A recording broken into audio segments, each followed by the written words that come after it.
Good morning, everybody, and welcome. This is our regular business meeting on Tuesday, March 17th. We will begin with the Pledge of Allegiance. Deborah Coker, would you please lead us in the Pledge of Allegiance today? I pledge allegiance to the flag of the United States of America and to the republic for which it stands, one nation, under God, indivisible, with liberty and justice for all.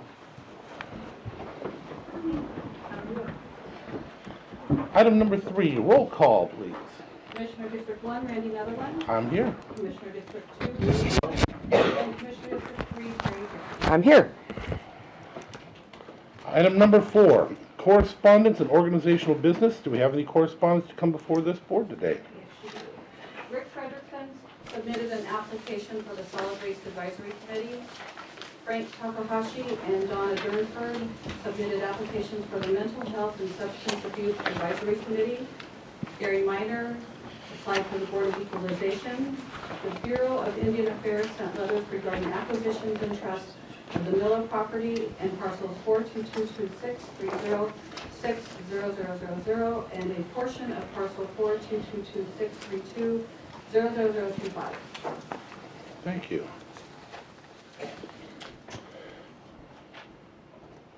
Next up is our Department of Community Development staff recognition. Please. Thank you, Paula Atkins, Director of Community Development. And today we are here to recognize Deborah Coker, who's right back there, who's retiring at the end of the month after almost 23 years with our department. So I thought that I would take an opportunity to borrow from the Sheriff's playbook on employee recognition and say a little bit about my experience working with Deborah for the last 10 years. So I joined the department in 2004, and at that time we were in separate buildings. We had probably 4 different layers of management, and in 2011 I was given the entire department. In a single day I adopted the building division, 8 new staff members, and 4 of them I barely even knew. On that same day they lost their manager, and they gained a director that they didn't know and didn't really know what they did. So it has been a learning experience for us since that point to learn about each other. And as part of that process, Deborah has not only done her work to keep the department going on that side without any management in place, make sure that the plan reviews were done on time and the inspections were done on time, but she also took time to make sure that she helped me learn about what they did and about the building department and keep me educated and support me.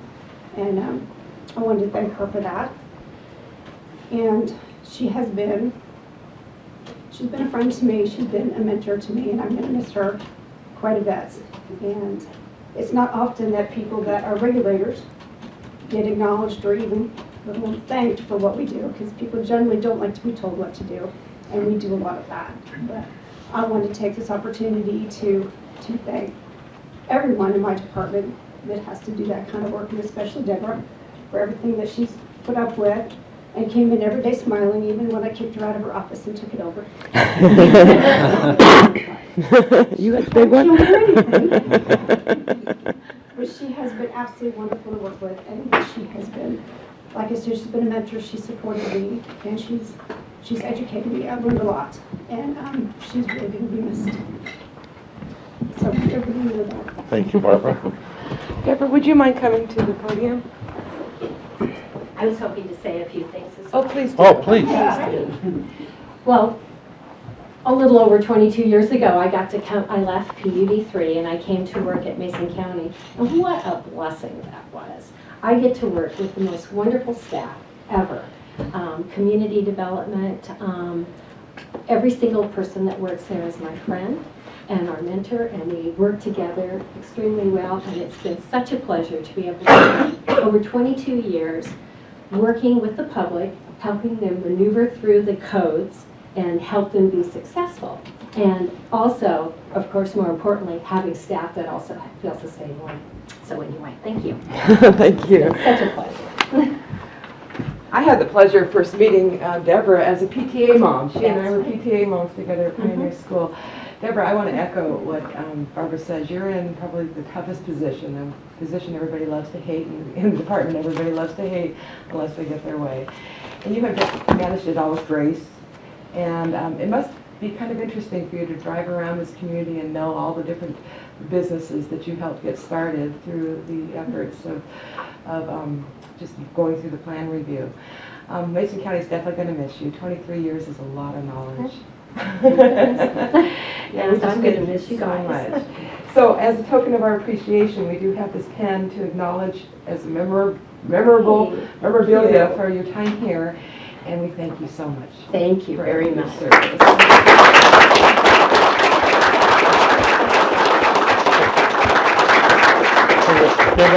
I want to tell you, I've only been doing this a couple of years, but it is kind of odd how little things stand out.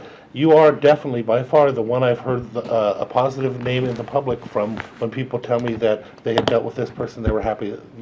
More you than any other person in this county since I've been here for the 2 years. So you will definitely be missed in many different ways. Well, I'm going to miss you guys, that's for sure. And I'll be back. Good. Do the training lessons. Thank you. Deborah, before you go, let me also say that I really appreciate all the help that you've given me as a commissioner. This is my 11th year. You've got 23, and I'll never get 23. But you're so helpful on constituent issues. You're so good with the public. I think that the feedback I've always, as a commissioner, you get is, oh, there's a problem over here or whatever. And I really appreciate your common sense and hard work. And, Well, I'm leaving behind a staff Oh, I that I know. get to work with that all have that same commitment. I know, Every they're single one of fabulous. us. We do have a fabulous Starting from the staff. top down. Thank you very much. Thank you, Deborah. Thank you.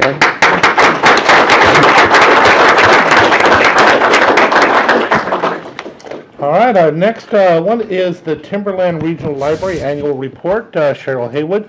I had the blessing to actually see her in action here recently at an event where she gave a class on the library, and you'd think, a class on the library, you'll be doggone skippy. It was a pretty good class. I ended up walking out of there with a lot of different information and a lot of things I had to go and try myself as soon as I left. And if an educator takes the time and teaches you something, you go and put it into action, then it must have been a good class. So, Thank you.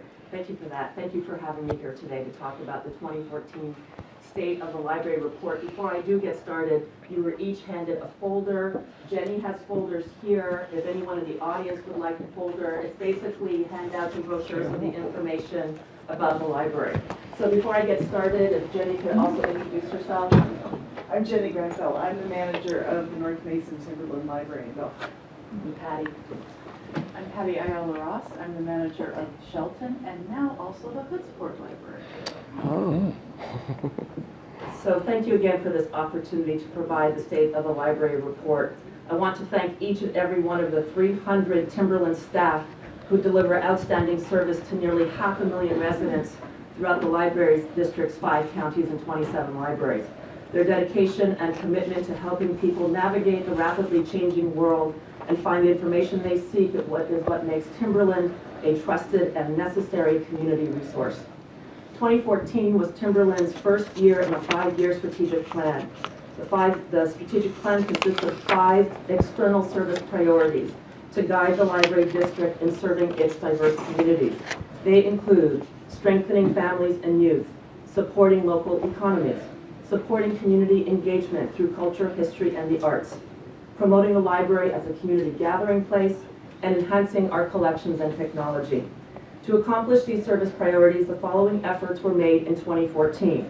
In terms of strengthening families and youth, we added a singing component to the program Family Read and Sing Aloud, which is also currently going on this year, which began March 2nd and ends on Beverly Cleary's birthday, April 12th. Teens now have access to a Teen Tumblr blog to share their experiences with reading and music and so on. We started offering story times with a new Mother Goose play group, and we applied for, this is what is so exciting, we applied for and received 15 kits of 10,000 pieces of Lego bricks. We got that from the American Association for Library Service to Children. And people ask us, well, what are we doing with those 15,000 pieces or 150,000 pieces of Lego? Well, we're creating a lot of really great programming for very young children, children from the age of like 2 or 3 all the way to adult. And they come in and they're creating these incredible, highly technical projects that are on display in our libraries. In terms of supporting local economies, we have made new efforts with JBLM. We are doing outreach to the Boots to Business, providing workshops and tools for transitioning military to the civilian workforce. We are partnering with DSHS with their new employment pipeline boot camp, where we provide, again, resources and training. And we've worked very closely with WorkSource in the 5 counties. In terms of supporting community engagement through culture, history, and the arts, we partnered with Washington Center for the Performing Arts in Olympia and the Americans Music 6-week series of programs last year. This year, Timberland Reads Together for fall of 2015, we are doing something completely different. We're doing Timberland Writes Together. And now until the end of March this month, we are asking people to submit their own fiction. And we will be selecting 12. So far we've received about 35 to 40 submissions. We will be selecting 12. Cover art is also being given in and submitted. And we will be creating both an online book, an ebook, and a hard copy book for the Timberland Reads Together for the fall of 2015. Well, in terms of promoting the library as a community gathering place, we expanded open hours by adding 4 hours at the Hoodsport Timberland Library, and we are now staying open later on Fridays at the Shelton Timberland Library. In terms of enhancing collections and technology, we upgraded all of our PCs to Microsoft Office in 2013 so the public has access to that. We launched Zinio. Zinio is a service, an online service where you can download digitized issues of magazines that you get to keep forever. You don't have to return it. This May, we will be adding another 50 to 80 titles to that service. We launched Wi-Fi printing in all of our libraries. We provide now in each one of our libraries something called the Common Access Card Reader, which allows military personnel and military contractors access to their military email. We purchased video cameras for staff to record and post their library programs to the Timberland YouTube channel. In terms of outputs, outcomes, and impacts, in 2014, 3,851 new library cards were issued in Mason County. 436,023 items were circulated. In terms of downloading from the online resources we have, in 2013, downloads for Mason County was 30,636. Last year it was 39,482, so significant increase in downloading ebooks and audiobooks and music. And then 224,342 people walked through the doors of the 3 libraries in Mason County. So in terms of outcomes, this past February, we made available for 1 month what's called an impact survey from the Information School at the University of Washington. This survey focuses on patrons' use of our library technology. The results are 2,567 people took this survey. 94% of them found library technology very helpful. 112 people used the library's tech resources to apply for a job. 66 were granted an interview, and 38 were hired based on our resources. 147 people learned about exercise and fitness, and of those, 122 made a change to their exercise habits. So we all have the opportunity to read over 300 service stories provided by our staff and available on our website. Stories about how our services and programs change people's lives. One of the most poignant service stories last year was one submitted by Sarah Spencer about her daughter, Ellie, a young patron from Packwood. Ellie was a recent second-place winner in Washington State for the Letters About Literature writing contest. She wrote to the author of Does My Head Look Big in This? And her name is Randa Abdel Fattah, and she lives in Australia, about how touching the story was and how it had a personal effect on her and her life perspective. So I'm going to share with you now the last paragraph of Ellie's letter. Your book has transformed my perspective of life by showing me to never judge another person. Whether it be a teenager with a hijab, a woman with a bindi, or someone of a different race, I will always make an effort to discover who the person is on the inside. I am a different person now because of your book. I will never dislike someone based on how they look or refuse to be friends with someone because of their religion or race. I am open to everyone. I treat everyone fairly, no matter what. Thank you so much for teaching me to care more by writing your amazing book. The book was a library book, and her mother credits Timberland Regional Library and the Packwood staff for the impact the story and Ellie's ability to access such material has had on Ellie and her achievement. Ellie's letter articulates a quote that embodies so much of what Timberland staff do. It's from Jane Evershed from a Massachusetts library newsletter. To read is to empower. To empower is to write is to influence is to change, and to change is to live. I want to take this moment to say thank you to the staff who have helped our residents to read, to write, to be empowered, and to influence and help change their lives. Thank you. Thank you, Sharon. Yeah, sure. And on that, I keep calling it a class, but in a sense, that's what it turned out to be. Yeah. Do you offer anything like that just to the general public on a regular? We do. It would be probably slightly different because then it would be more hands-on with computers. So we do have classes before libraries open, after libraries are closed, during library open hours too, where you can get one-on-one instruction or class instruction. The way I did it was more of a presentation style, but it's still very interactive as you saw. And it's very organic because it's based on the questions that the audience was asking me. So depending on what you want, different groups have come to me personally. I know groups have probably talked to Patty and Jenny too. So we will customize what a group wants or what an individual wants. So that's why when I just mentioned organic, when I was in that at that day at the beginning when I said who has questions, and I said, okay, I can answer that, the library can answer that, the library can answer that, the library cannot answer that. You know, because that question was based on you need to pay for that kind of information.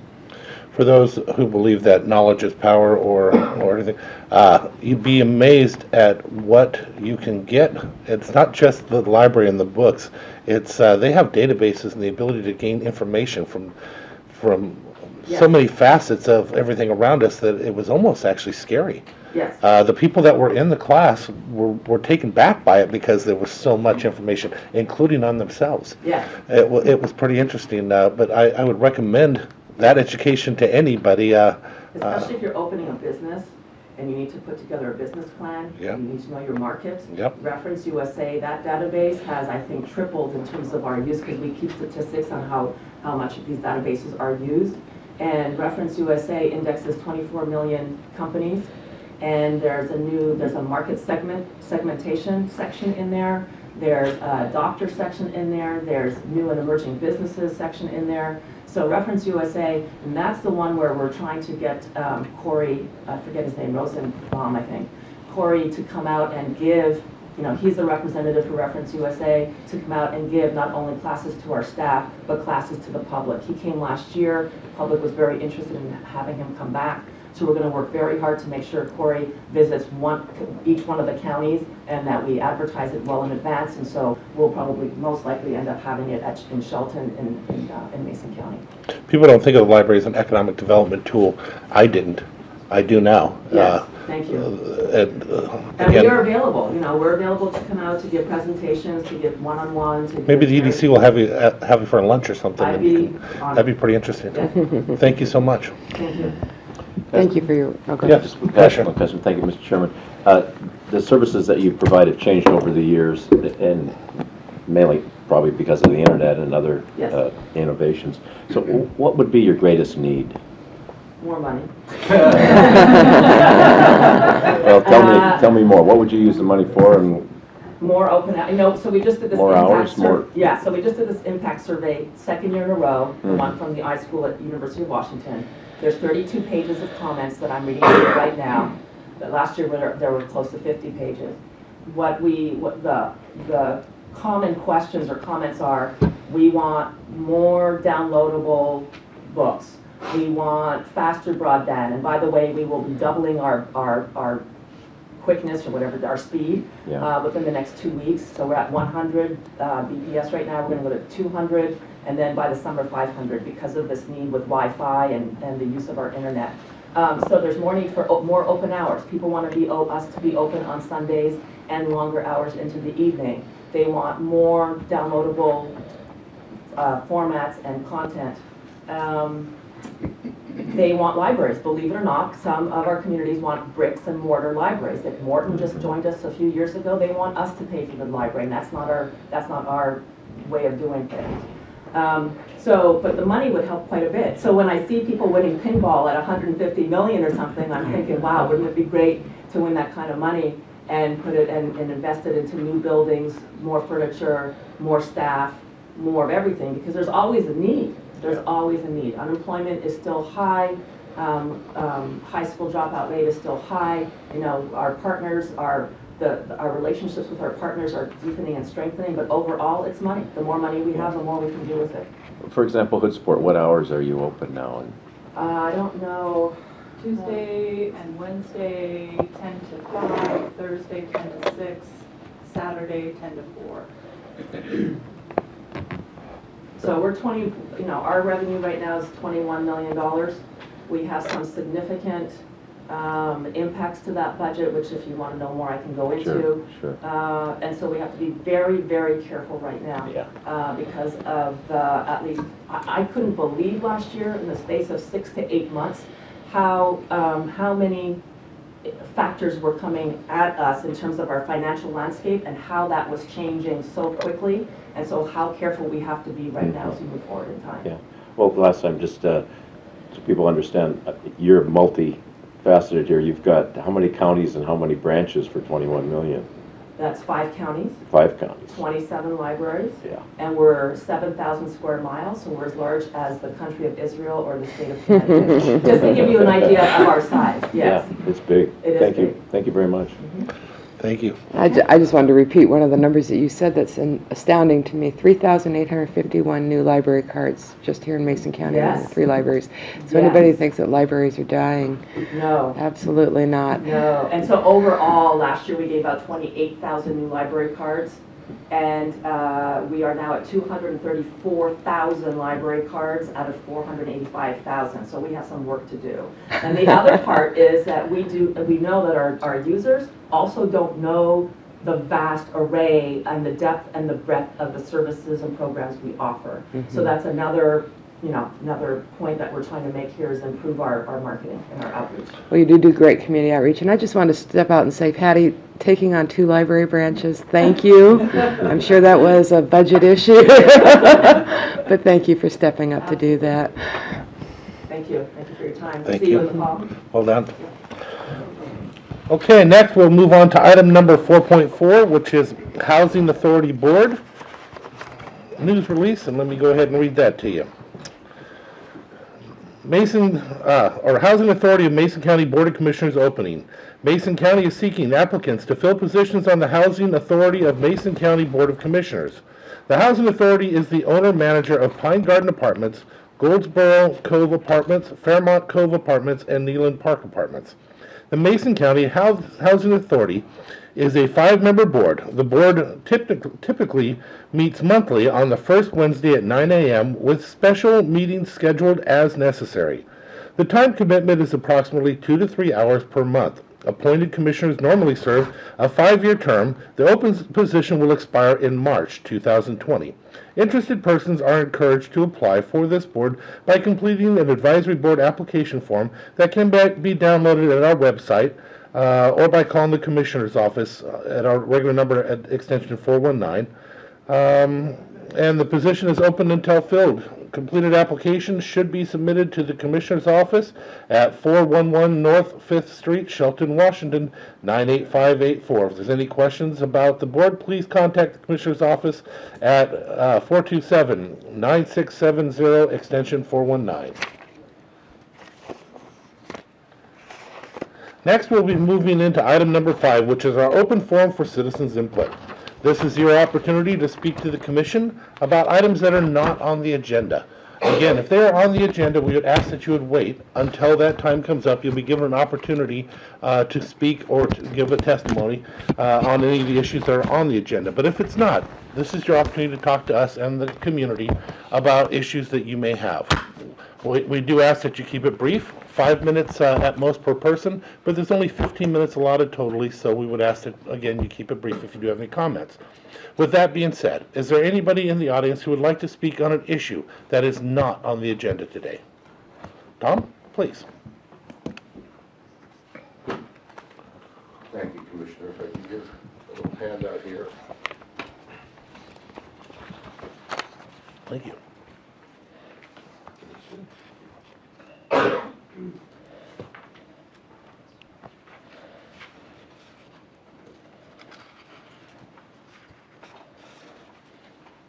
Thank you, and good morning, Commissioners. Tom Davis, 170 West Bushy Road. I thought maybe you'd like to know that on some areas we're making some progress in terms of trying to lower the crime rate here in Mason County, working with our veterans, and trying to establish a Veterans Court in Mason County.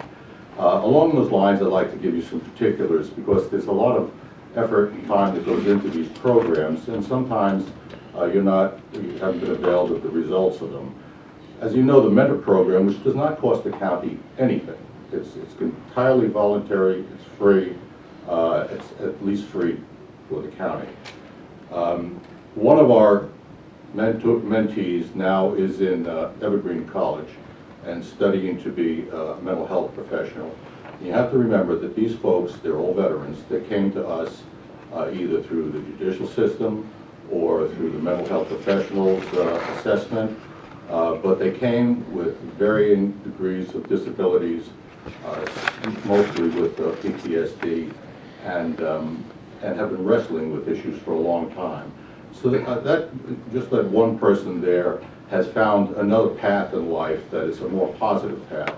One now has a job with KMAS. Thank you very much, Jerry.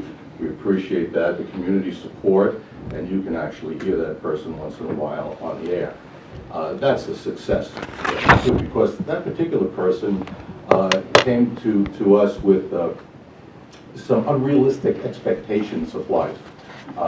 And by that I mean they were going to be an entrepreneur, but didn't really have the basics and just had an idea.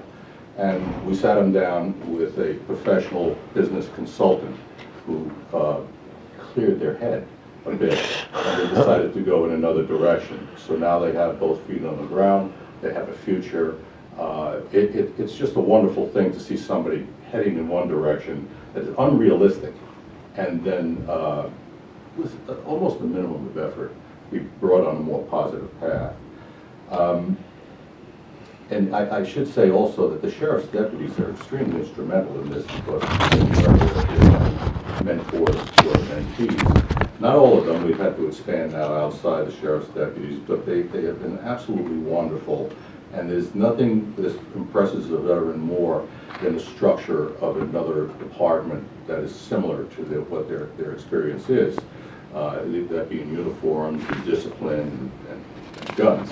Okay, so they respond. It resonates with our veterans. One of our mentees is now clean and sober and is starting a ranch, actually has purchased a ranch up in the Belfair area to practice what we call horse therapy for PTSD victims, which is, I know very little about, but he's learning about it. So he's gone from a negative to a positive also. One is now clean and sober, I'm sorry, one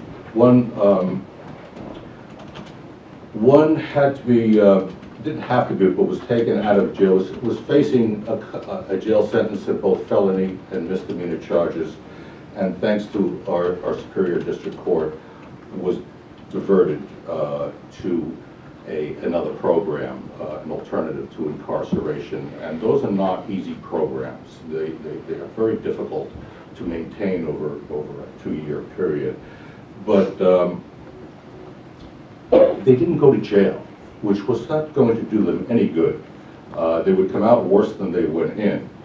And there was some marriage problems. You get involved in everything. I think Mr. Sheldon said at one time, you're not a counselor. Well, you are. You just cannot help but be. You have to work with people. They bring you the problems. You're not. I'm not a mental health professional, but I've got enough gray hair to have made some sound decisions, which I like to pass on to people. And if it helps them, fine, and if it doesn't, they'll pick another path. At least they've been exposed to something that works. So you do get involved in their lives to a degree that I hadn't expected. One needed to see the inside of a jail cell to realize that he didn't want to be there. And that happens from time to time because you can't threaten jail and then not deliver. But what you do is you don't put them in for 6 or 8 months or whatever their sentencing is. You put them in for a short period of time and say, oh, you see what that's like. But do you want more of that? No, thank you. Okay, so now maybe we can talk about an alternative to incarceration. All this has happened, again, on a voluntary basis. Imagine what we could do with a vet court. Imagine what we could, how we could lower the recidivism rate in Mason County, because a lot of the crimes that are committed in Mason County are committed for the same people with long laundry lists of prior arrests. These are hard. Some of these people are hard-nosed cases, and they're no kids. You know, they're all grown up, and we're able to influence them to a degree where it actually makes a significant difference and cost the county less. Nobody, of course, I sent for $85.46 about a day. You don't have to provide for their health care, and when they come out, as I said, they're no better off than when they went in. In this program, they are better off. Now, I've spoken to Derek Kilmer, Patty Murray, the VFW, American Legion, the DAV, the prosecutor's office, the public defender. There is no one who is against the Veterans Court who I've spoken to. They all want the Veterans Court. It is tried and true best practices. There's a recent study, which I just gave. It's a first recent study, and it's very positive. There are 290 Veterans Courts in Mason, in the country right now, and they're growing all the time. Kitsap has a Veterans Court. Thurston has a Veterans Court. 5 other counties have Veterans Court. They're all producing good, solid citizens with low recidivism rates and not 100% success, but I don't think that happens in life any longer. But it's worth the effort, and it's worth the time, and it's worth the money. As you know, we put some money aside from the 0.1% committee to fund Veterans Court for an entire year. We've given the Superior Court judges and the program managers for therapeutic courts $40,000 to explore mental health court and Veterans Courts. We need to move on this.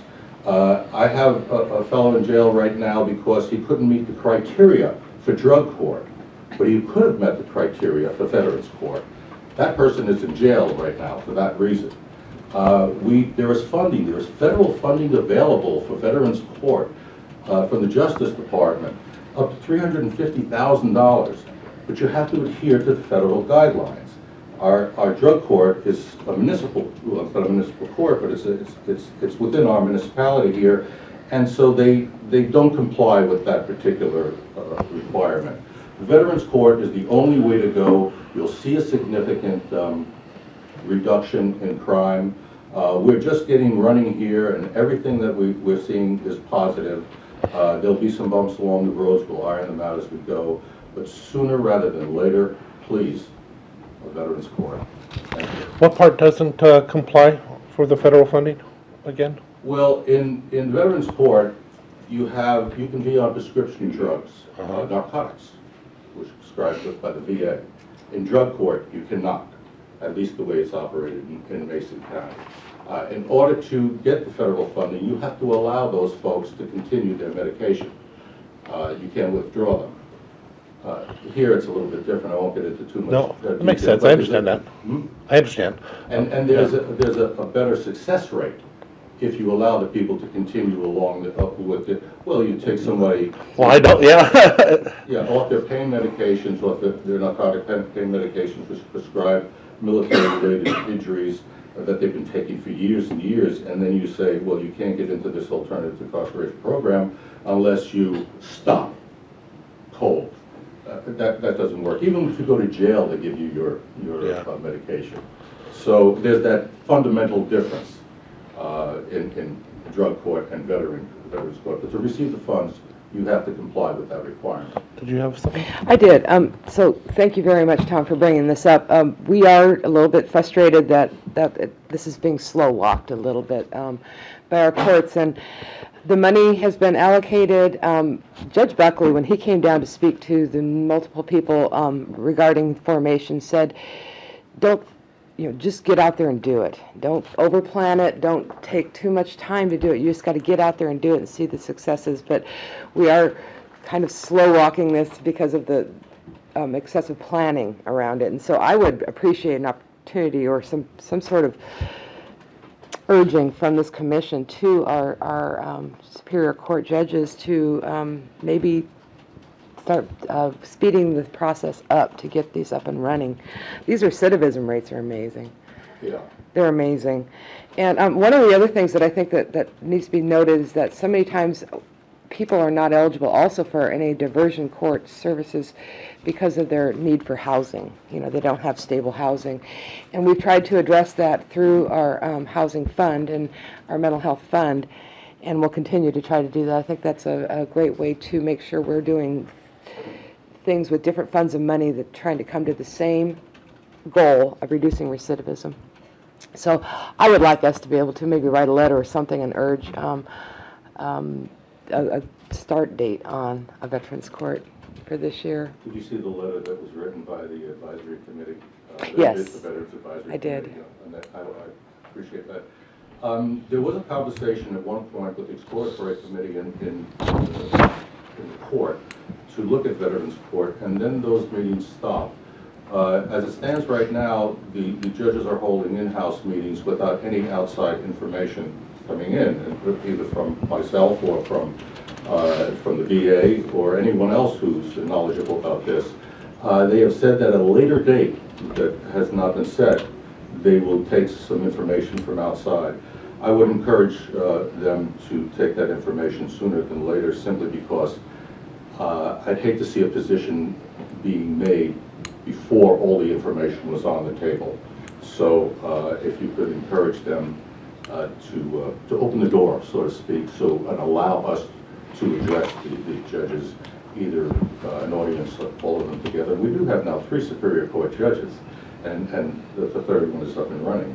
So whatever you can do to help us along would be much appreciated by the veteran population of Mason County. Thank you, Tom. Is there anybody else who would like to speak to the commission and the community on an issue that is not on the agenda today? Hearing none, we will go ahead and move on to item number 6, the adoption of the agenda.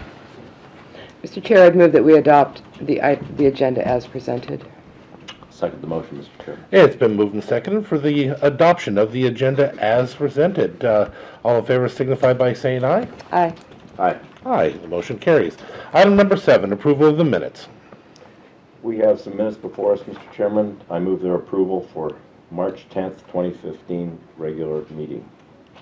I'll second. It's been moved and seconded for the approval of the March 10th, 2015 regular meeting minutes as written. All in favor signify by saying aye. Aye.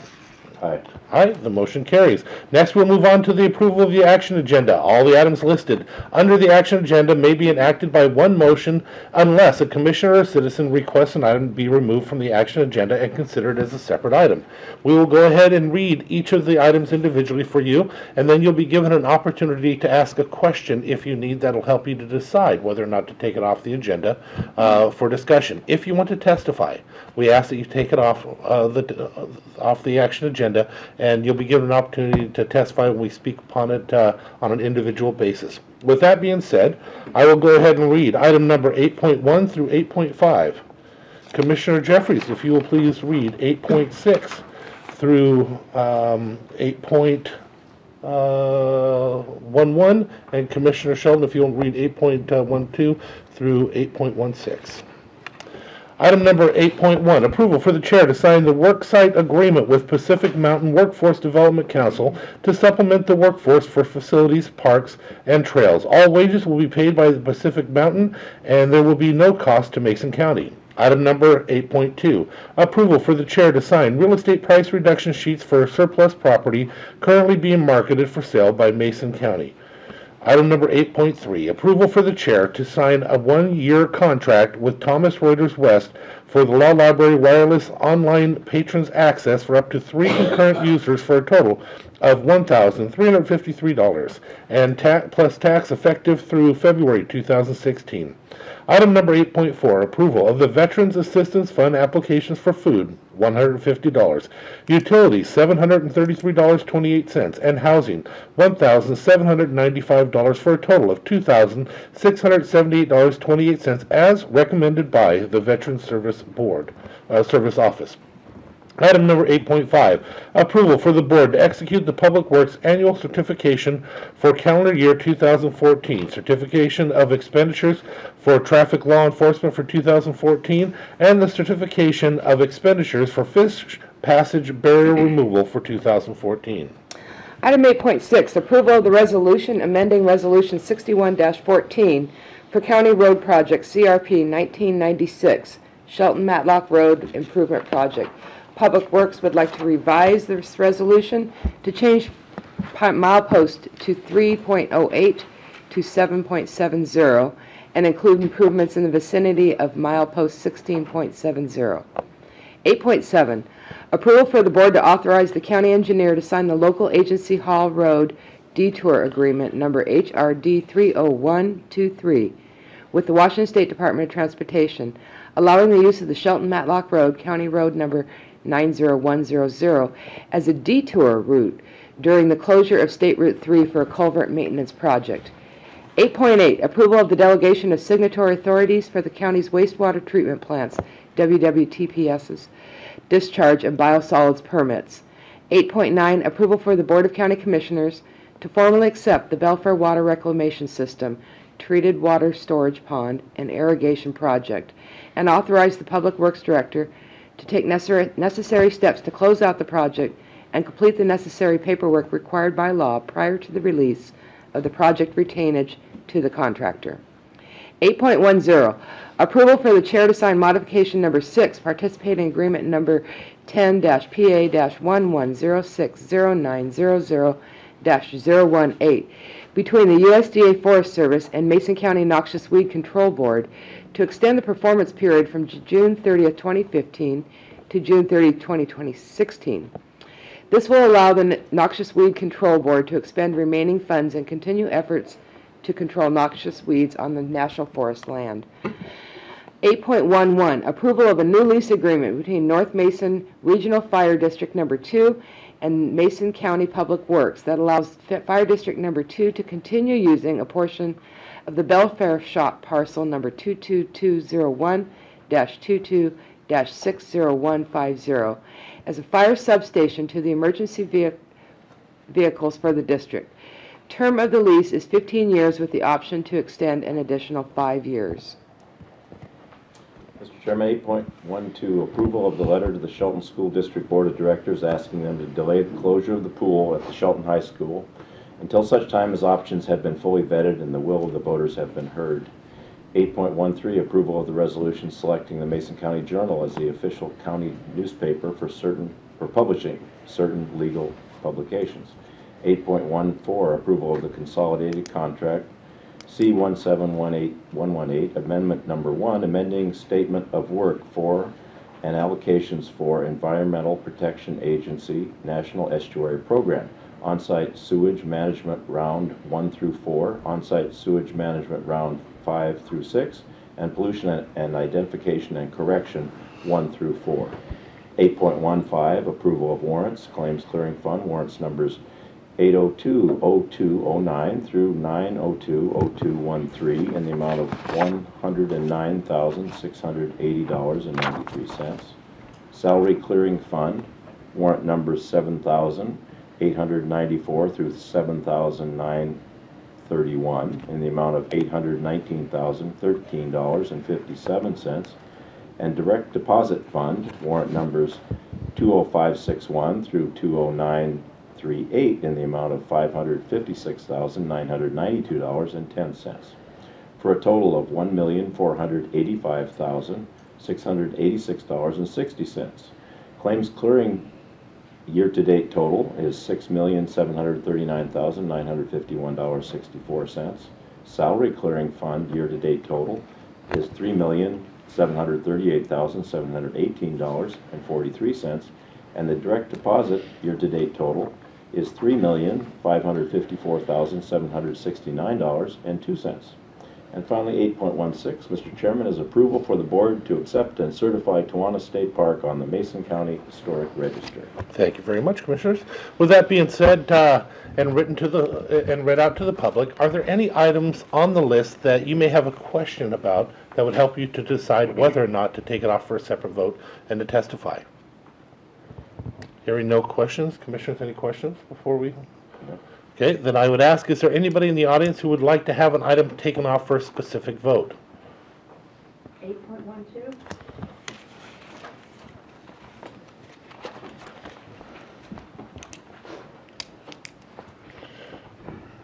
Item number 8.12. Is there any other items that anybody in the public would like taken off for a separate vote?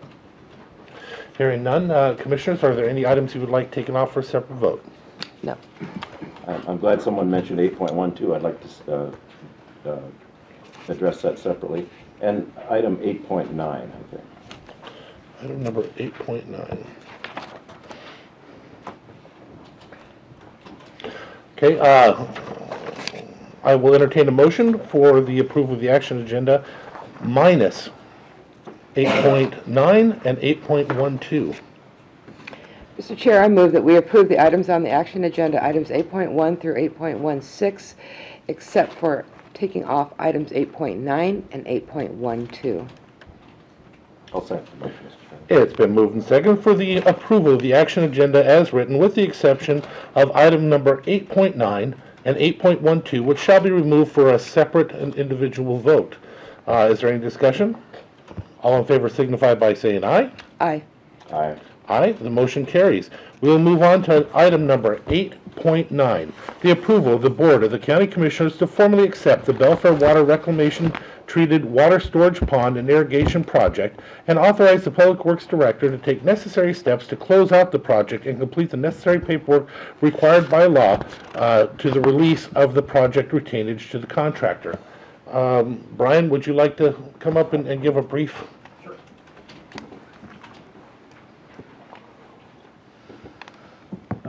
Brian Matthews, Mason County Public Works Director.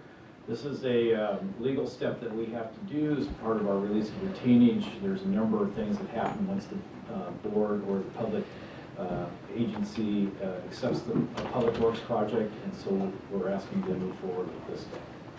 Any particular questions? Any questions for staff?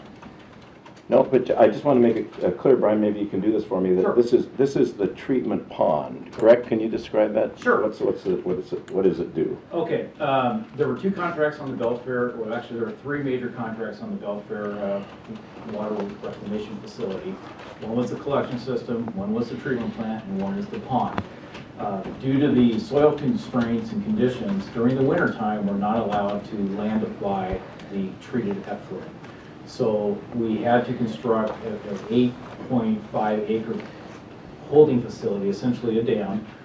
We call it a pond, but it's big. That holds the water during the winter time so that we can then irrigate in the summer where the grass in the forest can uptake the water. And we hold it that way so that it doesn't run off during heavy rains down into the creeks where they can discharge out eventually to the town. So this one, we've done it with the conveyance, now we're doing it with the pond, this step, and then we will eventually get to the treatment facility also disposal. So we hold it in the pond and then apply it on the spray field when it's Starting in spring through starting in spring. It's kind of interesting to me, and I've visited quite a few, not quite a few, but several wastewater treatment plants, that some that are built, of course, on the reservation just with federal law, don't require the spray field. The pond is basically final resting place, and it drains into the water table. But that's another factor that makes it so expensive to construct. Yeah, my personal experience, Commissioner, I was involved in the construction management of the Yelm treatment plant, and they out in the outwash of the Glacier Till in Yelm is so porous that they actually built a full 5-acre park where they infiltrate back into their water system. And department, I was involved in this too, which is kind of neat, but the Department of Ecology then credits them for part of their water rights going back into the new water system. So, and Yelm had an issue, they were growing rapidly, similar to Belfair. They were running out of water rights issued from ecology, and so they were able to get credit for that and continue their economic development. So each one's a little different, each facility. Is that a first? I don't recall it It was ever. a pilot project. Yeah. Yeah, it was kind of neat. We got to build the plant and then conveyance out to the park. There was a couple articles in the Olympian afterwards about people getting married, and the park was beautiful. But being there married around these treatment facilities, and you wouldn't recognize them as treatment facilities. Well, actually, the water coming out of the plant was cleaner than the drinking water going into the drinking stream. But don't try that at home. You don't want to drink it because it's purpose for them, which can make you sick. But looking at it in glasses, you could tell. Okay, is there any other questions for staff? Thank you, Brian. Thank you. Is there anybody who would like to testify on this issue? Hearing none, I will entertain a motion. Mr. Chair, I would move that we will formally accept the Belfair Water Reclamation System Treated Water Storage Pond and Irrigation Project and authorize the Public Works Director to take necessary steps to close out the project and complete the necessary paperwork required by law prior to the release of the project retainage to the contractor. I'll second the motion, Mr. Chairman. It's been moved and seconded for the approval of the Board of County Commissioners to formally accept the Belfair Water Reclamation System Treated Water Storage Pond and Irrigation Project and authorize the Public Works Director to take necessary steps to close out the project and complete the necessary paperwork required by law to the release of the project retainage to the contractor. Any discussion? All in favor signify by saying aye. Aye. Aye. Aye, the motion carries. Item number 8.2, revisited approval of the letter to the Shelton School District Board of Directors asking them to delay the closure of the pool at the Shelton High School until such time all options have been fully vetted and the will of the voters have been heard. Commissioner Jeffries, would you like to I'd take be happy that to. So I had presented this letter to the commissioners during our last week's briefing, and it's basically asking, not directing or not trying to get into the business of the school district, but at the request of citizens in the community, looking for the city and the county to step in and see if there's an option for keeping the pool open. So we are just asking them to give us time to explore options, most specifically a special taxing district, which would, I believe, not just potentially save the pool as an amenity for the community, it would also create opportunities for us to build up our parks in the areas within the city because of the low tax base they have. They really can't build up great city parks that we need to bring our community or families back downtown, as well as build up our parks amenities in the north end, which are sorely lacking. The pool may or may not fit into a county-wide park district, but I think that we should be able to do some exploring, and I know that our parks director as well as the city parks director is anxious to do some due diligence on that issue. Okay. Mr. Chairman, I know that this was discussed at a briefing on what date? Last Monday. Last Monday, that I was not able to attend because of the legislature, but I did not indicate that this should be on our agenda, but that's fine. If you have two individuals that want to have it here, I'd like to comment on it later at the appropriate Absolutely. time. So. Okay, with that being said, is there any other questions for the Commissioner? Hearing none, we will open this up into public testimony. Would you like to testify, Mary Jean?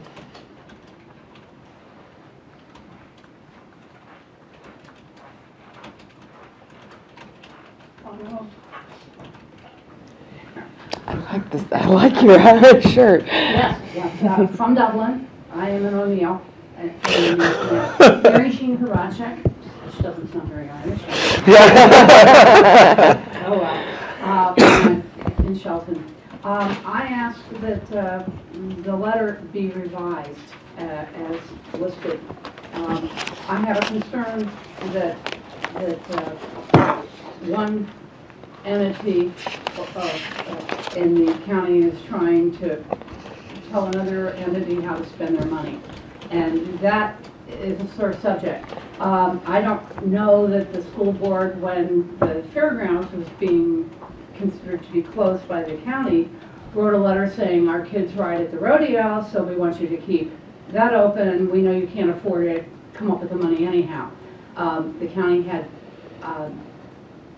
prioritized it as best the three at the time could do, and they made the decision to close the fairground.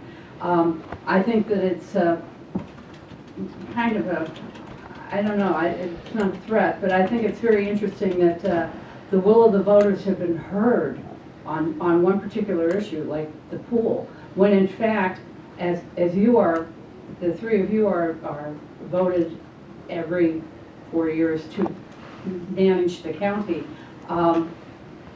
People don't ordinarily wouldn't second guess something like that or say, well, we'd like you to hold up something until we can get new commissioners. I mean, you go along with what the current process is. I think that asking the school board, who's had a lot of angst over this particular issue, a lot of public feedback, I don't think the decision was made lightly. And I've also had the opportunity, since I've been involved with the Friends of the Pool for the past year, we're almost 2 years now, to look at the school board requirements and some of their financial issues, the mandated and unmandated requirements that are coming down from both the state and the federal on our school board. I just think that it is inappropriate for another legislative body to say, come up with $500,000 to keep the school open for a year. I also think that it's a little, knowing how difficult, well, not difficult, how arduous might be a better word, a process it was just to keep the skateboard park open. I mean, the school district owned it. As I understand it, the school district can't operate any activity unless there's an adult available, which meant that the school board would have to fund somebody sitting at the skateboard park. You know, skateboard parks are great, but it's not a mission of the school district to provide a skateboard park any more than it is really to provide a swimming pool for senior citizens to do exercise. So I would like to have from that letter removed the third paragraph that says, we will ask the board to delay closure of the pool at such time as all options have been fully vetted and the will of the voters has been heard. We anticipate the path forward will be made clear following the November general election. I find that particularly awkward. Let's just say awkward. I don't know a better word for that. I would, and I would support, and I would even volunteer to work on a commission for a metropolitan park area so that we could have a pool in Mason County. I absolutely agree that we need it, but I don't think it's the school district's responsibility to operate a swimming pool. That's all I have to say. Thank you. Thank you, Mary Jane. Commissioner? Well, thank you, Commissioner. I have listened to a lot of people that have weighed in on this issue. I've been in Olympia. We had a request from people for actually for a request from the school board, actually. I think it was in 2014 for a capital budget appropriation for the pool. And they have since written a letter to Representative Griffey McEwen and myself rescinding that application. And I think I didn't look through, I don't have a copy of it here, but I think I gave the copy of that letter to the other two commissioners just the other day. The capital budget is a great vehicle for funding community centers, obviously for schools, for senior centers, those types of things, but it's not a good vehicle for a Band-Aid to an aging 30-plus year facility.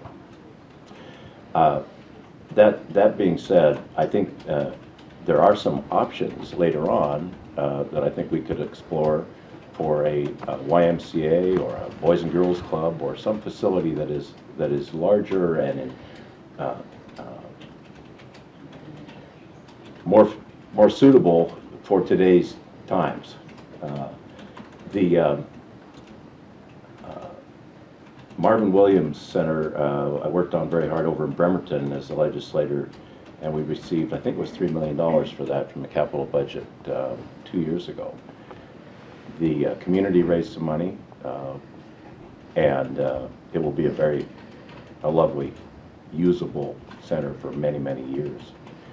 The community here raised money and built, with the help of Olympic College, a beautiful campus for Olympic College. That didn't take very long. We had a fundraising plan and put it together, and we raised over $1 million. So I don't think that this letter is appropriate for a couple reasons. Mary Jean makes some of the same comments I would about the paragraph there about we anticipate the path forward will be made clear following the November general election.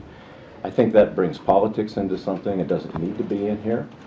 I think it's for my sense, it is, this letter is one board, elected board, telling another elected board what they should do. I don't think that's appropriate. I wouldn't think of it very friendly if the Port of Shelton or the Port of Hoodsport or Fire District sent us a letter and said, I want you to spend a lot of money, and we haven't studied the issue. You have, and I know that the school board has paid for studies. They've spent time in meetings. They've worked and agonized over this decision. I just don't think it's our place to weigh in with this type of letter. I think it is very appropriate for us to explore a call it park district, but I don't think that this is a letter that I would sign. I know it's not a letter I would sign, and I don't think we as a commission should send a letter. Even the idea here that we would ask the board, the school board, to appoint a representative from your members to help formulate any necessary memorandums of understanding and decision points and to communicate progress to the full board. I don't think that's appropriate. Well, we're asking them to appoint someone to come up with some memorandums of agreements. I just don't think that's appropriate.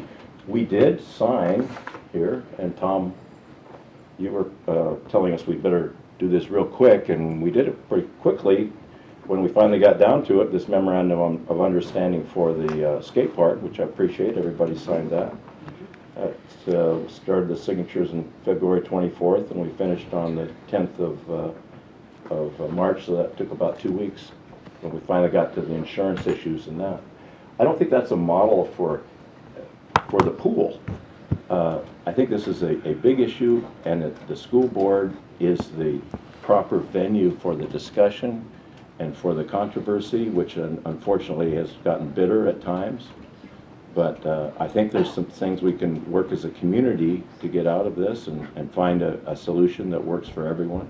But I just would not sign this letter and would recommend that the board not send a letter. I'll go ahead and go next on this. First of all, I don't ever like the idea of telling any board what to do. That's a sovereign board. I say it over and over again. And for the most part, I don't think this one does. I do have an issue with the paragraph that you mentioned. I have a position on that I'd like to float. But aside from that, I also want to point out, I'm not sure that a Parks District is going to be effective anyway. I really don't think it would help in this situation because you'd have to funnel all the money from the whole county in order to do one pool on a different location. But that being said, I did as a commissioner, I have made efforts to try and help some of the citizens in the community find a way to make these types of things happen, to keep the pool open. One of the things I found was in talking to some of the school board members, some of them have no intentions on doing that, no matter whether the money shows up or not, and that's a real reality. But at the same time, with the idea of working together and understanding that I don't know all the answers, I don't have all the answers, and Commissioner Jeffries is the one representing that district. And so if she believes that she has an option or an idea that we need more time in order to look over and to vet, I think it's our responsibility to empower that person from that district to help them do it, as long as we don't step on the toes of others. So with that being said, I am supportive of it, but I'm supportive of it with the removal of one part of the letter. I would like to make a recommendation that we ask the board to delay closure of the pool until such time as options have been fully vetted, period. Striking all the rest of that paragraph. Because I do think I think it has been properly characterized as a threat to the board by saying, we're talking about seeing how it works out after the general election. So I am in favor of it with the removal of that portion. I don't see this as directing any board to do anything. It's a request. Requests are not orders. They're requests, and that's exactly what this is. So I don't understand that objection. The language around the November election was to assume that if there was to be something to go before the voters, it would be probably in November, and I just wanted to provide a timeline. I'm perfectly fine with taking that line out. If I were a board of superintendents or of the directors of the school, I would wonder, well, for how long?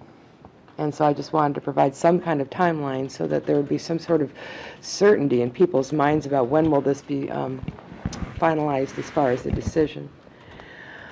The paragraph asking them to appoint a representative was at the recommendation of the interim superintendent. And so that's why that line is in there. It's not a direction. Again, it's having an opportunity to have a back and forth communication stream and line there.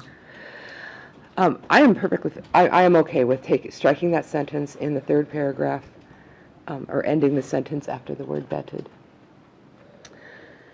I'm a little bit surprised that people would think it would be more prudent to destroy a building, a current facility, in order to build a new one someplace else, when we do have the facility now that estimated to need about $2.8 million of improvements.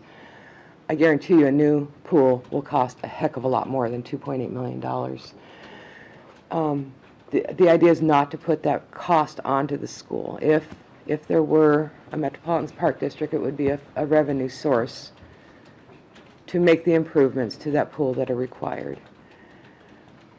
So I'm still willing to work with the community. I appreciate Commissioner Netherland's support for at least signing this letter, and I'm assuming going with that is the blessing to go ahead and continue to work with the school district should they be willing. So, Mr. Chair, I would move that. Go ahead. Oh, I'm sorry. We do have. Go ahead. Make a motion. Is there anybody else in the public who would like to testify? We'll double check that. You already testified. I'm sorry. Reggie, I'm sorry.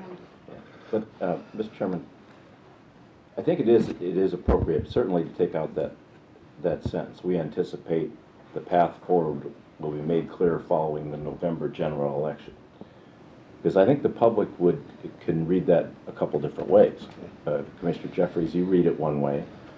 I might read it as a politician that, well, let me look at the terms of the school board. There's 5 members of the school board, and 4 will be up for election in November. So you could read that a different way. Okay, I appreciate that. Thank you for that. Now, the other thing that you just mentioned about $2.8 million and some costs and things, that I think is for the school board to decide. And it's easy to second guess boards and commissions that have huge responsibility. There's 3,000 kids, aren't there, in the Shelton School District? Very large. And the school board members have work sessions, meetings. There's 5 of them. They can meet individually with with the staff. I know that they take this job very, very seriously. And I think this smacks of second-guessing elected officials who do not have a salary. They're volunteers, basically. They're working very, very hard to do what's best for the students. And I think we should let them do their job. And I would not sign a letter. I think we can talk to them individually, which is great. We can work with them. As a legislator, I want to work with them on what capital needs they have. And I think we can work through it. But I think it's just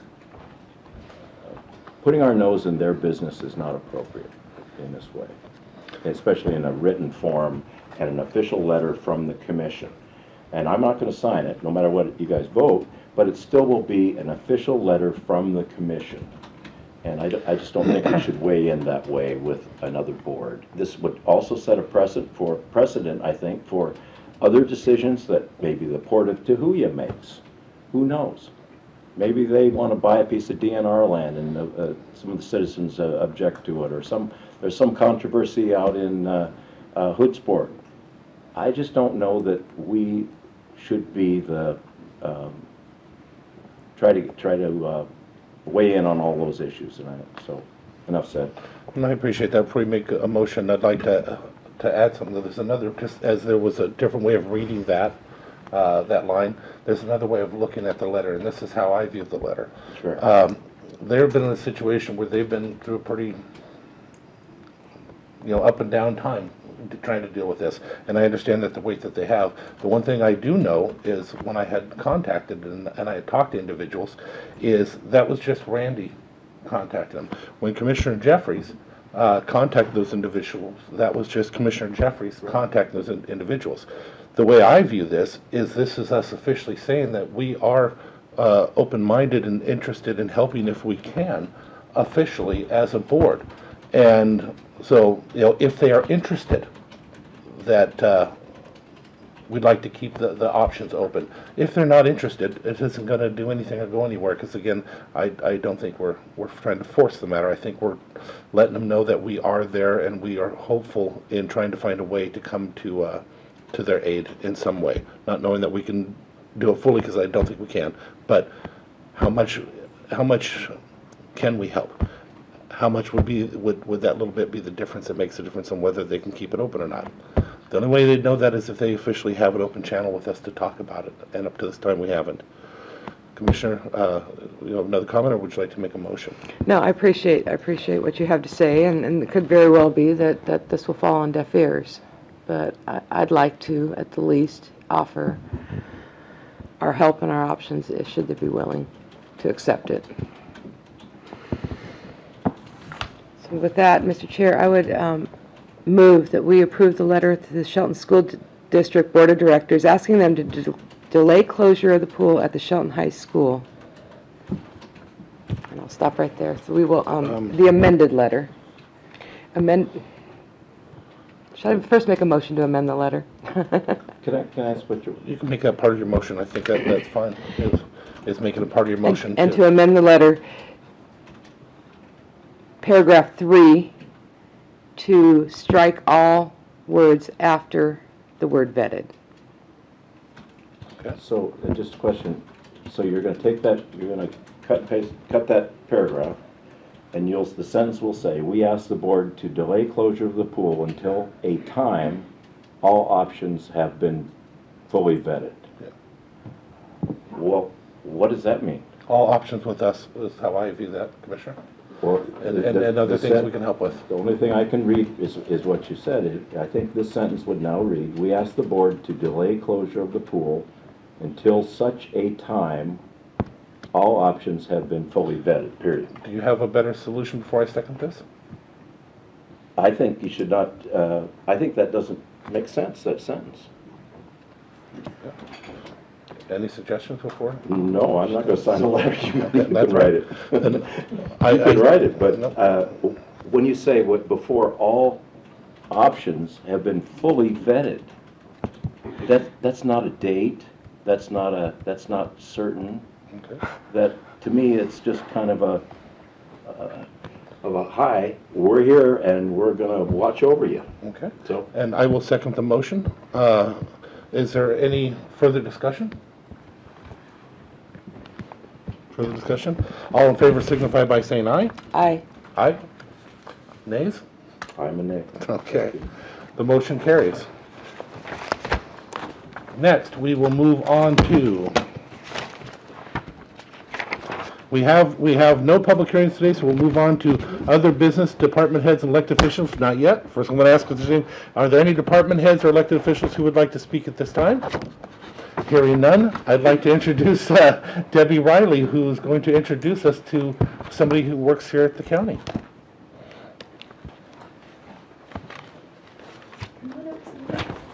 Yeah. Oh, and you're on camera and everything. That's the whole idea. Good morning, Debbie Riley. I am the Environmental Health Manager for Mason County Public Health and Services. And I'm very delighted today to have Cindy Wheeler, our on-site program lead with me. Alex Pacey, who is the staff in our on-site program, was unable to be here today because he had 2 appointments back-to-back out in the field. So I'll bring him over and let you see him some other time. Okay. What I started doing earlier this year was coming to the commissioners here under item number 10 and telling you as the audience some of the successes of our programs in 2014 and what those programs do for the county. Today we're talking about the on-site program, and I just wanted to tell you the reason we have an on-site program. The goal is to protect the public health and the environment by minimizing the threat of surface and groundwater contamination from failing or improperly designed, installed, or maintained on-site sewage systems. So basically, we're doing water quality by keeping sewage out of the water, whether it's our drinking water or the water we recreate in. Our activities include soil evaluation at the time to make sure that the soil is appropriate to have an on-site sewage system. We review and inspect the on-site system designs and installations, provide the homeowners with education about on-site sewage system maintenance and operation, and each homeowner gets a book about their system. These are also online, and these are really cool. Your particular system is marked in the front, and it tells you what pages the components are. So everything is in this book, but if you have a certain system, you may only have to look at 2 or 3 pages. But if something happens, that system fails, and you have a different kind of system put in, then you have all the instructions for that kind of system in here as well. So that's one of the things we did a few years ago that's been really useful for folks. We review building permits, and that's how we interact with the building department. If somebody wants to put up a garage, that permit has to come through us to make sure they're not putting that garage over their on-site septic system or their replacement portion. So that's how we interact there. We license the on-site sewage system installers, operation and maintenance service providers, and pumpers that work in the county. The designers are licensed by the state of Washington. And we track completed service events and send out reminders when appropriate, when we have the funding to do that. So the people who are keeping their on-site septic system maintained on a regular basis, whether it's a gravity system that's being pumped or a specialized system that has an O&M service provider, all of those reports come into our system. And if you're doing that on a regular basis, you may never have to hear from us. The people that we're sending reminders to are those that are lagging behind. And Cindy will probably correct me on some of this stuff as we go down the road. But I wanted to tell you about our big project for 2014. It was the scanning of the environmental health records from the paper parcel files. We made them electronically are still in the process, but make them electronically available for everybody through the Mason County website. This effort began with little baby steps in 2004. Cindy went to a conference and had this wonderful idea. She saw something there and said, "You can't believe what these people are doing in the Midwest and in Florida." And she did all the contacts, and we brought a company here who is our database, and they have worked with us over the years and changed things. They've developed things for us that now they're using in the rest of the nation. And it's just been a really great learning experience. But at the end of 2014, all of the paper files in that building, the environmental health papers have been pulled from them. We took 11 archive boxes over to our building to finish scanning them. As of today, there's only 5 of those archive boxes left to scan. Everything else has been scanned and put on the website for people to see. This came from money that we got from the auditor's O&M fund. We've gotten $20,000 a year from them to work on this for a few years. And various assorted grants and other funding sources. So it's been truly awesome. The citizens, realtors, contractors, and other agencies have given us very public pats on the back for having this information available. When the State Department of Health Shellfish wants to go to an area and look at their shellfish growing areas, they can go online, see what kind of on-site septic systems are on the parcels before they ever head to the field now. So we're helping them. Let's see. New stuff is scanned as it comes in, and usually everything is on the website by the end of the week that it comes in. Carol, who was here the last time talking about Vector, she's keeping those new things coming in up to date as we go on. People know our public health programs by what they use and what they touch. Some people think we only perform permitting functions because that's what they need us for. They need an on-site septic permit. Some people think we're just an enforcement agency because somebody contacts them about a complaint we received in garbage on their property. Other people think that we're just a technical assistance sort of company where they call up and say, you know, I moved into this place and there's mold on the walls, what do I do? So we give them help and assistance. So we are how people touch us. But we wanted to let you know that we do a lot in the on-site program. Last year, and permitting is a small part of our program, but we issued 270 on-site sewage permits during the year, and 88 of those were repairs or replacements. This speaks volumes to how well our O&M program is going in Mason County. Anytime a service provider, whether they're pumper or an O&M specialist, goes out to a site, if they see issues, they let the people know. They often give them information about what's happening. They carry loan information with our Craft 3 loan program in case people might need help financially. So we're just pulling this all together. Right now we have a rebate program going on. There are some incentives if people have their septic tank pumped or serviced, they can apply for up to $200 in rebates. If they have an effluent filter put in or risers put on their septic tank, they can get up to a $200 rebate. It had kind of a slow start, but is really picking up steam. Cindy's made sure all the service providers have the information, so they're handing it out when they do these things and say, you too can qualify to get some of your money back. That's not countywide. Thank you. That is for everything but Hood Canal and the Chehalis Basin. It is for all of the waters that drain into the South Puget Sound at this point in time. Thank you. See, I told you she'd take care of it. The other thing, Cindy is our numbers person, and she gave me some numbers here. In the first quarter of 2014, oops, I'm jumping ahead. Okay, in 2004, our repair replacement permits were only about 6.7% of all of the on-site sewage permits. In 2014, that number had grown to 32.5% of our permits. The low was in 2005, that was only 5.59%, and the high in 2011 was 40%. Homeowners are having their on-site system service, and we have a program that requires homeowners to have the appropriate service event at the time of home sale, and that's been in effect in Mason County since 2009. It's beneficial to the buyers and the sellers, as well as protecting the environment.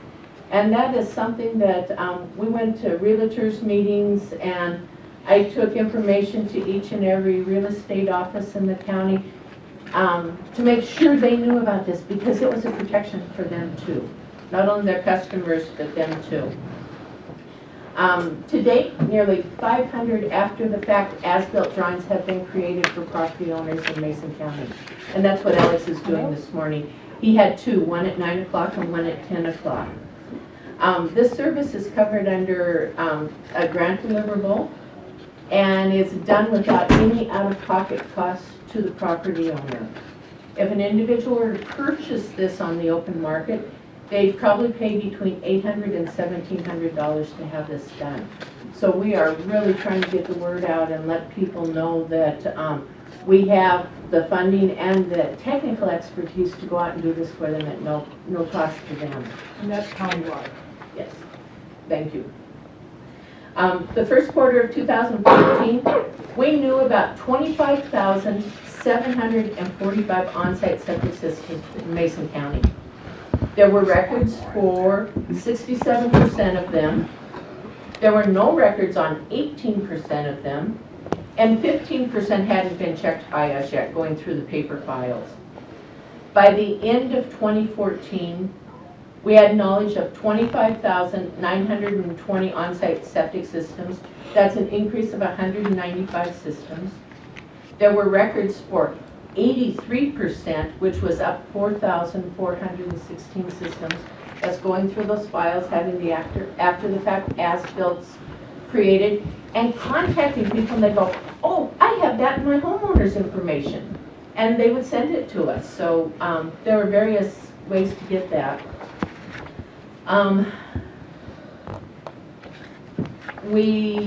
Let's see, there were records available now for 83%, and there are no records on 4,188 parcels, and that's down 508 from where we were. So we found records on 508 of those. And right now, there are only 7 that have not been checked in the entire county.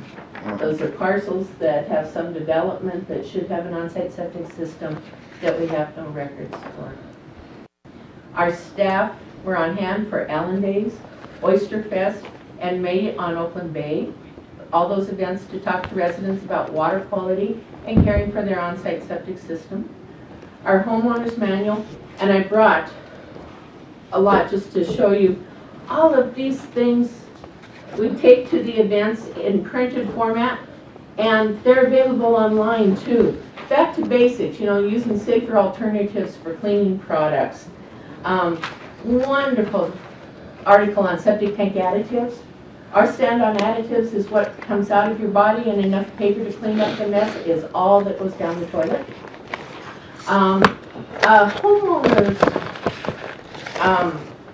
sheets for how to do your own self-inspection, septic tank do's and don'ts, the maintenance schedule, and the preferred providers. So everything you could need is online. If you don't see it there, give us a call and we'll get it to you.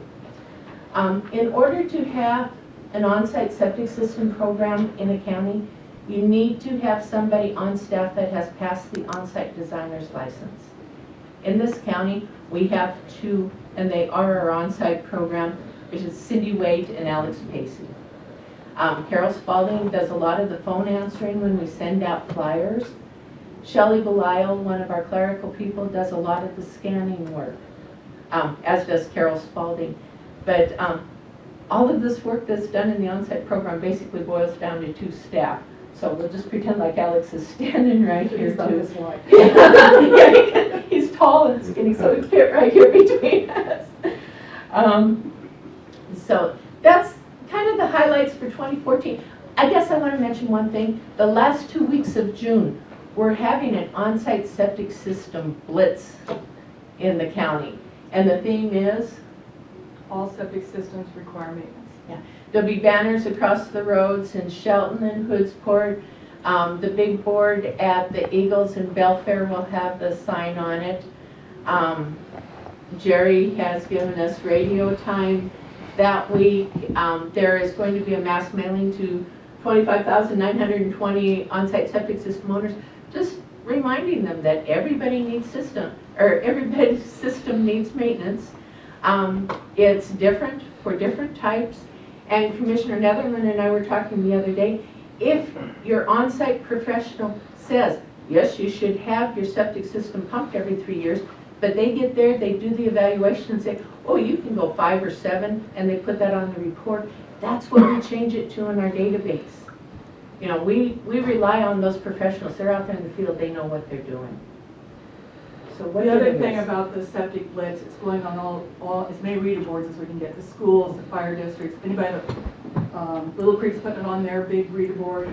So it's going to be every place that we, and I'd like to make one thing. We, I think 2 years ago, started EDDM mailing, which is every door direct mailing, which is like maybe a third or 25% of what regular mailing is.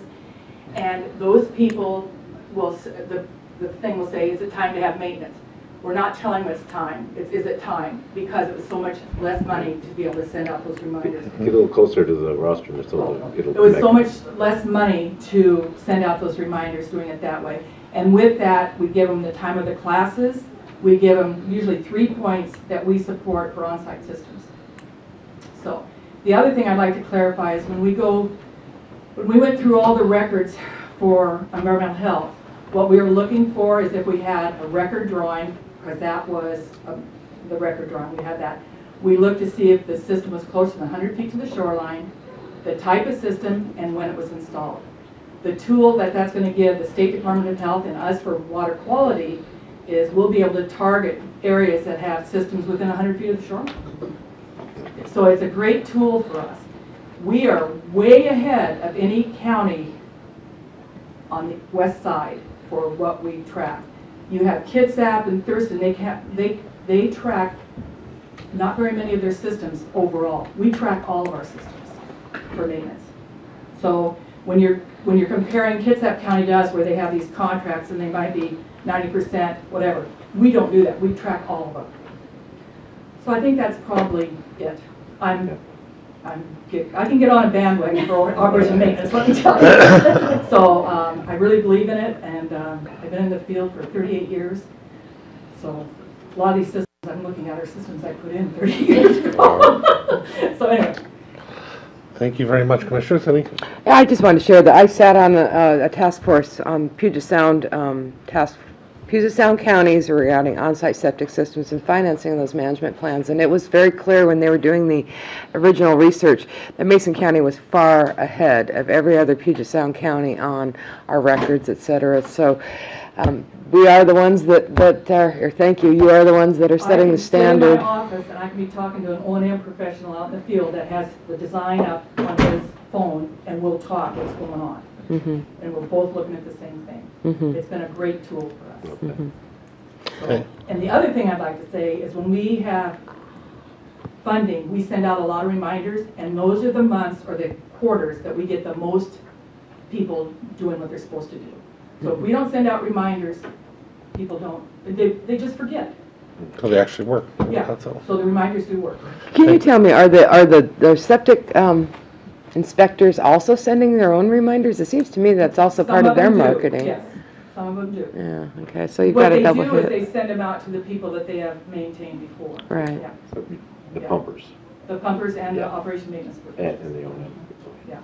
One thing I've mentioned, and thank you very, very much, both of you ladies, for the presentation. You know, Ron Gold installed a lot of systems back in the 80s and 90s, and since he's retired now, he has a tremendous store of records. He was a postmaster in the Air Force, so he's very meticulous. And you might talk to him about some of the ones that you don't have records. He might be able to find something that when he installed it. He never throws one anything of the away. problems is we don't know who installed it. Yeah, well, Yeah. these would be ones that he or Vince Yeah. installed, and those Right. guys, you knew them all. Vince or, yeah. Yeah. Yeah, that, We could give them addresses. right, Yeah. there's things we could do, you Yeah. know, or, you know, just talk to him. I mean, I know Ron. Yeah, I know you it's not a do. problem. So some of those old timers might. And have I'd it. like to say that, I don't know when we became Mason, just Mason County. We used to be Mason and Thurston. And when they gave us all of our records, there was things that didn't get over to us. The other thing is back before 74, permits weren't required for on-site. Yeah. If you're living, I think 500 feet from the shoreline and you didn't have a neighbor, you didn't have to get a permit. So it's not that we didn't do what we were supposed to do. That was the law at the time for what would have to happen. We have records from the 50s every now and then one will pop up. It's just amazing. Well, thank you guys very much. Thank you. Thank you. Any other department heads or elected officials? Hearing none, we'll go ahead and move on to board reports and calendars. Commissioner Schultz, would you like to go first? I'll be quick if I am first, either way. Let's see.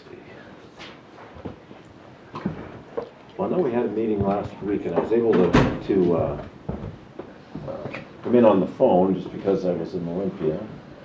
I had to do that, and that would have been, excuse me, I'll hold you up here, that would have been March 10th. And I assume that Commissioner Jeffries was able to attend the Olympic Region Clean Air Agency meeting on Wednesday the 11th for us. That was great. I was in Olympia pretty much all that week. Except on Friday, which was a great, interesting tour from 9 to noon with Tacoma Power, Tacoma Public Utilities, which is the board under the City Council and the owners of the Cushman plant, plants 1 and 2, and they gave quite an interesting tour. Pat McCarty was the tour guide, and that's Mike McCarty's brother. I don't know if he's older or younger, but anyway. He said he was the younger. He's the young one. He's the younger one. He's the tall one too. Anyway, it was very interesting. We went. Commissioner Jeffries was also there and saw the fish projects that they're doing, and a tremendous amount of money they're spending after the settlement, but really quality things that they're building, fish collection systems, 2 hatcheries. Talked a little bit about some of the other things that will happen in the future, so it was very useful. Thank you very much to them for offering that tour. And then yesterday we had our briefings. I was here in the morning and met with some shellfish people in Olympia, also connected with water quality issues. Obviously, we've got a luncheon to go to today in Olympia and some committee hearings. I won't be able to go to Mason Transit, which is tonight at the Port of Allen. And looks like I'll be in Olympia pretty much the rest of the week. There's a shellfish reception on Wednesday, the 18th at the Doubletree from 6 to 8. I'll probably be there. And like that, I'll be back on Monday for briefings. Okay, thank you. The next, okay, so after commission meetings just last week, attended the Hood Canal Coordinating Council meeting up in Port Ludlow, and then this Shelton School Board meeting that evening. I did attend the Olympic Regional Clean Air Agency meeting on behalf of the county on the Wednesday of the 11th, and then we had a Lodging Tax Advisory Committee meeting. Met with the new local representative for Senator Murray's office, and then constituents, and then a Habitat for Humanity Finance Committee meeting on Thursday the 12th. And then Friday did also attend that tour of Tacoma Power's fish restoration, fish protection measures that were part of the relicensing agreement. There were $70 million worth of investments on that whole thing, and I'm still amazed that a salmon can deal with that kind of trauma and still make it. It's just amazing. They were actually implanting their pingers or their radar things in them, little smolts. I mean, I just couldn't believe that they can survive that. Met with the president, or the chair of the Veterans Advisory Board on some recommendations they'll be bringing forward to the commission about how to use the Veterans Assistance Fund. Had briefings over the weekend, or we did cancel our tour of the Vance Creek Bridge due to weather, and then we had briefings on Monday. And then following today's meeting, I will be attending the League of Women Voters meeting. I'm going to talk about criminal justice here in Mason County. Have a meeting on the future of Mason Matters, and then I will be attending the Mason Transit Authority Board meeting this evening. We have a criminal justice working team meeting on Wednesday the 18th, and then a closed session as well. I'll be meeting with the Exceptional Foresters new director, Blake Fry, and then helping the Senior Services for South Sound bring awareness around their nutrition programs at the Senior Activity Center, meeting with a constituent regarding some of our tourism promotion work, and then a Habitat for Humanity board meeting. I was asked to be one of the selectors of the Emergency Food Program project for United Way, and then the Shelton Chamber of Commerce luncheon will be a kickoff of a downtown visioning for that'll be led by Forterra. Just, you know, what should the it's kind of an assessment of what's the condition of the downtown regarding walkability and friendliness to invite people to come down here shopping, etc. So I think that'll be really important. And then we have another Lodging Tax Advisory Committee meeting on Friday, and then I will be doing evaluations or doing interviews with some management of the Mason Transit Authority as part of the evaluation of their executive director. I think I'll be attending the Allen Community Station Casino Night on Saturday, just to announce that in case Commissioner Netherland was planning on doing that. And we will be back here for briefings on Monday, and then we will have an extended session on the Belfair Sewer Finance Planning in the afternoon on Monday. Okay. And then, oh, I'm sorry, we do have, and then we have an evening meeting next week. What's that again about the Belfair Sewer Financing Plan? At 2 o'clock, where the commissioners will get together for a work session to just kind of come out with different scenarios and look at the different options that were presented to us last week. Plug and play with some different ideas, work with the numbers, see. What day is that? Monday. Monday. Monday at what time? 2 o'clock. I think I gotta be on the floor. I'd like to, could it be could it be earlier in the day, or do you have? We were looking for an extended period of time, so I think that's why it was scheduled for the afternoon, but we could definitely talk to Diane about scheduling if. And I don't, I'm just one person, I don't foresee us actually pushing something forward. It's a work session to actually go through the financing options and stuff. I would think there would still be another briefing on any plans that were created from this. That's the way I assumed that. Is that how you saw it also? Potentially, yeah. I mean, I don't see us designing something specific that all three of us would be. That it would come back for all three again, so. So you're looking at Monday the 23rd? Correct. At 2 o'clock? Mm-hmm. Okay. I don't know that I can be here, but I'll see if I can. Or could you do, we're going to have our briefings Monday morning. Because I set aside time to be here Monday morning. I would be, you know, if the agenda can be moved, our briefing agenda can be moved, I'd be willing to, I'd be okay with moving it to the morning. Okay. If you would check with, if Commissioner Netherland agrees, and check with Diane about doing that shuffling. Want to start at 8 a.m.? No. At 9. No, and if it can't fit, we'll be doing more. It can fit, but if you want a chunk of time, I'll have to move something to the afternoon. Yeah, we definitely need some time. How much time are you thinking? We don't know. It was going to be fluid, maybe an hour and a half. Mm-hmm. Who else would come? Is anyone else invited? Well, Frank Pinter to be on the computer and Okay. just. He's got his spreadsheets, and so Yeah. that we could offer different scenarios and take a look at what that would look like. All right. You know, without this, with this, and just look at many options. Sure. Well, if it's possible to do it before 11, I'd appreciate it. Okay. Glad to hear it. Anything else? Okay, Hood Canal, short form, Hood Canal Coordinating Council also, and I'll be doing their evaluation, working on the evaluation for their executive director. I met with 2 different Kitsap County commissioners regarding different issues, tourism, economic development, sewer, and transportation. Entered into all those. EDC board meeting. Attended a event out in Kitsap called Route to Success, which had to do with tourism and what they're doing up there based on our briefing that we had with them here is what they just expanded on up there locally, the briefing we had with the Kitsap tourism folks.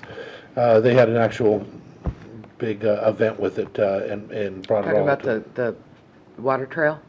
Yes, that was one of the big aspects of it, but they looked at all the different aspects of their tourism up there. I also attended an EDC luncheon with Congressman Kilmer. These days, everything's moving to conference calls / webinars. So I'll sit and look at my little phone for an hour and 15 minutes, and it drives me nuts, but it's moving that way. And with that being said, Coastal Caucus Legislative Conference from Wasac, and then another one from Wasac in regards to health and mental issues. Attended a Salmon Center event where they were recognizing past board members. Alliance of the Healthy South Sound, different members of that in dealing with this new funding mechanism that is coming out. And then, of course, we had our briefings this next week. And after this meeting, I'll be attending the League of Women Voters also. I have something on my phone. I have to figure out what it is. It's at Alpine Way today, and it just says Rep Education Class. So if nobody else knows what that is, and nobody else can be there, I'll be there, and I'll tell you what it is later. We have a farewell to read from the EDC, Mason Transit Authority meeting tonight, legislative reception on Wednesday. It sounds like you may not be there, but just in case you are, we're announcing it now. I'll be in Olympia all day Thursday. I'll be meeting with an individual in regards to seniors and their health care and availability of things up in North Mason. I have a North Mason Chamber of Commerce Board of Directors meeting, West Sound Alliance Conference. We also have our regular briefings. Then we have that sewer briefing as well. I'll be meeting with Senator Murray's people this next week. The North Mason Community Voice meeting, the Board of Health meeting, Shelton Chamber Luncheon. I may be attending that. I will also plan on being at the Allen Community Association Casino Night. With that being said, I will entertain a motion to adjourn if nobody has anything else. Second. We are adjourned. You're talking about the changing in financing. Are you talking about the EPA's